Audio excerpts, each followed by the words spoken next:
I've seen people ordering these faux wooden beams, so instead of paying hundreds of dollars, I decided to make one on my own. So here we go. Let's make one for $11. If you add the paint and the stain that I already had, it would be about $35 total. I needed to cover this electrical where I took this wall down. So I started off by buying a 4x8 sheet of foam insulation board, and I did it 1/2 inch thick. Make sure that you take the plastic off of each side. That's very important. And then I decided to use this Loctite spray adhesive.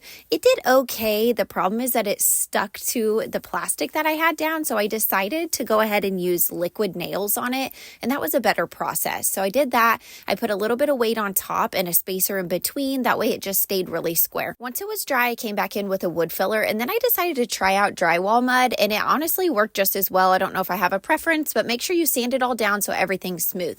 Then I go in with a latex paint. This one was called Mexican Sand by Sherwin-Williams, and then I go in and I make these little grains. I wanted these to be pretty deep so it looks like real wood. Here's what it looks like after. I used the Minwax gel stain in the color chestnut, and I did this as 2 coats. Make sure that you put stain on everything and get it really good into those grooves. But I wanted it to be darker, so I went with 2 coats. I left it thicker in some areas so it would look more like a natural wood.